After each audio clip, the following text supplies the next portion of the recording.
What's up, YouTube? You're watching New Car Spin. I'm your host, Brian. That is the 2023 Toyota GR Supra 3.0 Premium with a manual transmission. I know you Supra fanboys are fast and furious, so I'll keep this pretty short. It's windy out. There's a lot of noise here on the microphone. But I do want to talk to you about this because a lot of you Supra fanboys compare the MK5, which is the Mark V Supra, this one here, to the previous gen Mark IV. But what I'm going to do is I'm going to go a little bit more OG than that. I'm going to go to the Gen 1 of the OG Supra.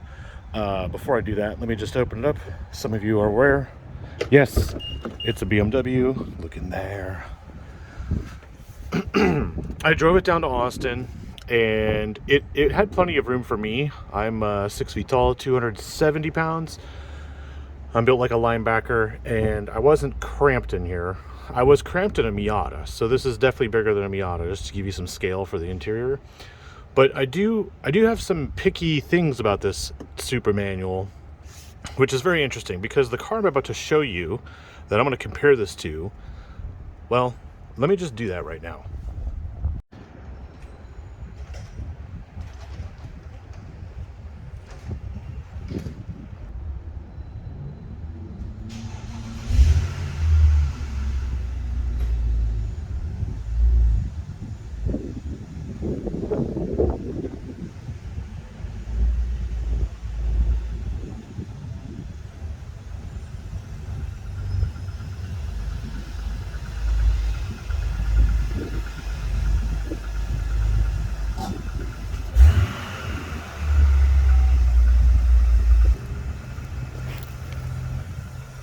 Yep, that's right. That is the BMW M Roadster. It is based off of Z3, but it has the engine from the M3 in it. It's the S52 engine, so it's single Vanos, about 240 horsepower. And this is basically, well, identical. And obviously the Supra is newer, but when I look at the BMW and I look at the Supra, they are so alike that I was thinking to myself, would I ever sell this car to buy not just a Supra, but the manual Supra? And there's a lot of similarities. I look in this Supra and I see very suspicious cues, like this location of this defrost vent for the side window is here, right above the air vent. I see the gear selector has reverse and a left and it's gated harder, and this is definitely a BMW more than it is a Toyota. And a lot of you hate that, but I actually like it. Look at even this door and this piece here. Watch this. Oh yes. Okay, so what's the difference here? Well, beyond the power, the Supra is definitely faster, but the transmission actually feels exactly the same. There is a little bit of a caveat here. Obviously here the shift boot and the knob are two separate pieces, and this knob is actually backlit when the headlights are on. But look at the location of these vents. Vents. Everything is so similar, and I feel like the Supra is a larger, faster, newer, modern coupe version of this car. So what I want to tell you is, have I made the decision to sell this car to get this car? And the answer is pretty complicated. Let me get in here and show you why. The biggest deal I have is ergonomics. Obviously getting in and out is a bit of a challenge, but my head is very high up on this roof and makes this car hard to get in and out of. But I mean, who doesn't have a challenge here? My big deal is this gear selector, or this gear shift. Everything was moved over, and so when I look at these buttons for this iDrive controller, they're hard to read from where they're at now. So if I sit here, kind of relatively right there, I can't see these buttons. I don't know what they do. I have to kind of guess, and I'm sure eventually I'll memorize them, but what I've done is something even better. Let's turn this here. I'm not going to start the engine because I want to show you what's going on here. So if I go and hover over these buttons, it'll tell me what each button does, but I can also program each button depending on where I'm at in the screen. So what I'm able to do is, like here for 2, I did 2. I actually programmed the tire pressure monitor, which now it's not going to show me. Crap. I guess let me start the car.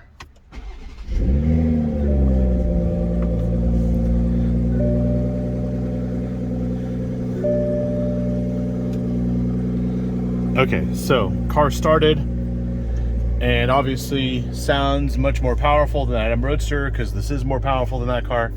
That car just has a sexy look to it, and that blue there is called Astoral blue, whereas the blue here is called Stratosphere, and as you noted, the Supra is a little bit of a darker blue. But what I want to show you here is, if I go to here to 2, tire pressure monitor, I have a shortcut to show me tire pressure and temperature, which is nice to have these buttons that I can program, because I don't have to flip through this stupid menu to get there. But ideally, what I want to talk about is, I love the Supra, and I would definitely consider selling that car to get into a Supra. And I thought, here we go, I finally have my press car. I'm gonna be like, hey, I want 1 Bitcoin or less than a Bitcoin for that car, and I'm gonna get myself a nice super premium GR manual.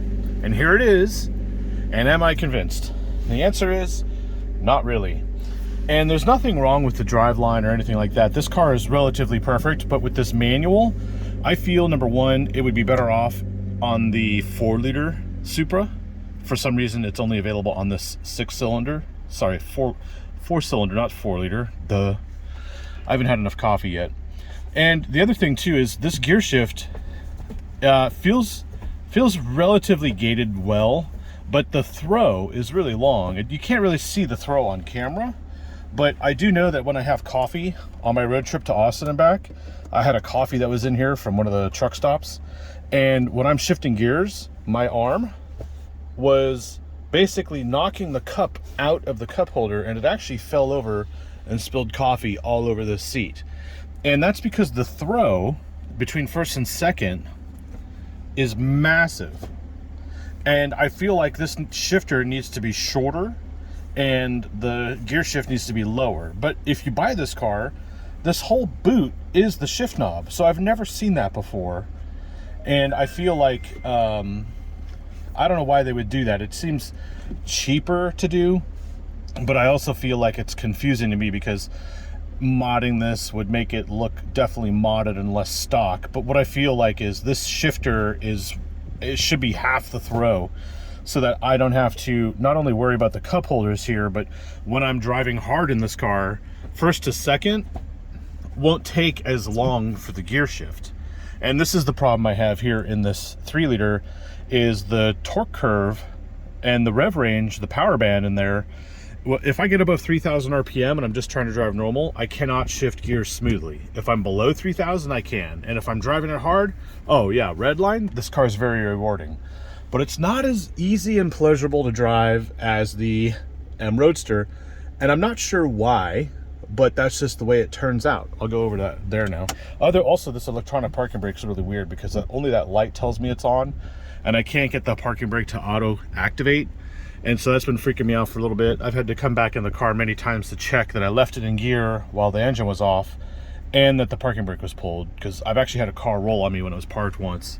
I was really young, and I didn't pull up the handle enough, apparently. Even though there was enough resistance, it's still, the pads cooled down and the car rolled back, and it was a disaster. So I will forever be checking the parking brake. Another thing that's interesting is when you are at a stop on a hill in this manual Supra, when you get to the hill and you try to accelerate, obviously the car will naturally want to roll back. You can pull the parking brake here, and just like when you're on a level ground and you accelerate with the car in gear, the parking brake will auto release. But it will also hold the car for a brief moment, like maybe 2 or 3 seconds max, so that you can get going off the hill. But if you need a little bit more time than that, I would pull the parking brake. But I've had an instance where it did stall on me because the incline was so steep. And interestingly enough, when the car stalled, obviously the engine shut off. When I put my foot back in on the clutch, the car started itself. That was crazy. And so the parking brake had been set, it had stalled, I pulled the parking brake again, put my foot on the clutch, it restarted automatically. That's crazy. That is like genius mode. And the other thing that's a good move by Toyota is the rev matching when I'm downshifting, because I can't rev match for crap even in the M Roadster. Now keep in mind, there's a huge difference between these two cars, obviously, but there's also some similarities. But the biggest thing about that M Roadster, no traction control. It's all analog. You want to get those rear wheels loose? You got them loose. There's no sport button in that car, but here we have a sport button. Here we have auto stop start off. Here we have a traction control button off, so we can go into traction mode activated. Let's see if we can go to holding it down, and then boom, we will get VSC off. So now we can get a better version of traction control off in here. But what you need to know is, yeah, there's a lot of power in this car, and you'll probably want to get rear tires every 4,000 miles. Storage is limited, just like it is in my M Roadster, so I don't mind. It can fit a pack of gum and maybe a pair of sunglasses, but not both. There's no other storage in here. There's no place. I do like the wireless phone charger. I do not have that in my M Roadster. So there's some things in here that obviously make this better and more modern than my M Roadster. And then there are things that the M Roadster does better. I want to show you some similarities too here. Pop the hood. BMW-like.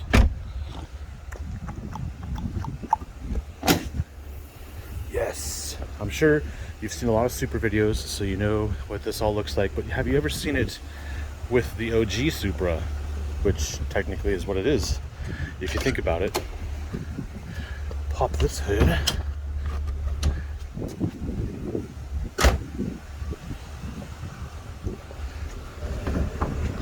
This one's tricky because, there we go. So now you'll see the hood is a clamshell design on the Supra, and it's also a clamshell design on the Z3/M Roadster. This is a 3.2 liter inline BMW engine, very smooth. And you know, honestly, it might be for sale. It might be for sale this summer. I'm still really deliberating if I should get the Supra with the automatic, and that's because, as great as this car is, it's slower than the automatic. It feels so much slower, and that's because of the way I have to shift it. And with those gear changes, I should lower the hood because of this breeze. With the gear changes, I feel like the Supra is perfect, especially when it's paired with that ZF8 automatic. Headlights are great, by the way, on this premium. If you put the high beams on, they are superb. They're obviously better than these high beams, which are old school. But I'm not really a headlight design kind of person. But yeah, single Vanos on this one, 240 horsepower, very smooth, and obviously naturally aspirated. So it's totally different from that. But looking at the two together, you can see some similarities. Oh, I didn't even close the hood all the way. Still though, I think I will actually get a Supra 3.0 Premium, but with the automatic, because I like driving a manual. I might just keep this, and then I have a third car, well, would be a third car. I have a second car in the garage that is actually a Volvo, and the lease comes up in June, so I'm not sure what to do. But let's look at the throw in this thing as far as the manual.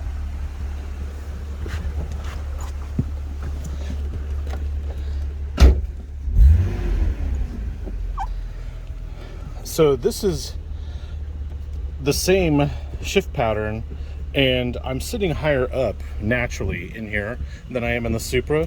And I think the Supra gear shift is, the gear lever is so high, the stick is high, because they want you to be relatively close to the steering wheel for better control or shorter, delay between the things. But there's little details in the Supra that are missing. Look at here in the BMW, the M stitching. They use the M colors from the M logo, right?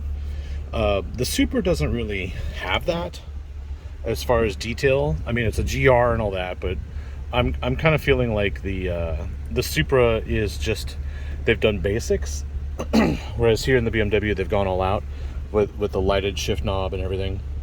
Obviously, that's not a full-on traction control button. That's basically anti-slip control off the line, but it doesn't necessarily keep you in line when you're going through corners and things like that. Limited slip rear diff and all that is of course on this car, but first, second. And you don't really have the same gated feeling that is in the Supra, but when it's in gear, oh yeah, you can hear it and you can feel it. That's in gear, right?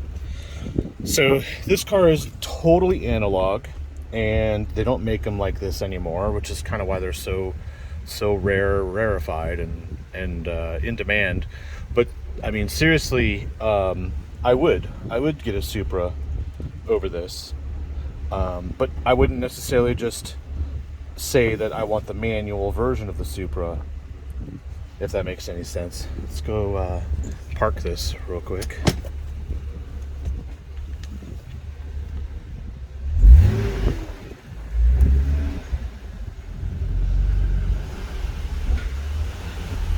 I have a cool watch. It basically shows me what's on my camera, so I don't need a camera person when I'm shooting at home. This isn't the car that rolled back when I parked it, by the way, so just keep that in mind. That was a Volkswagen Jetta from like 20 years ago when I was a young buck. Okay, so let's get back into the Supra.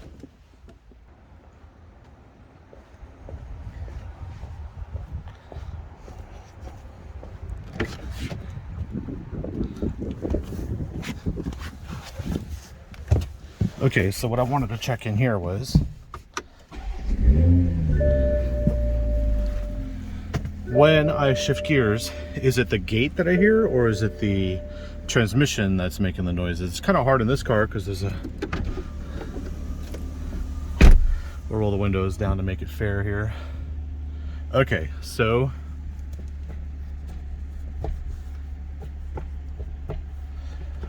yeah, it's weird. I don't feel any gears.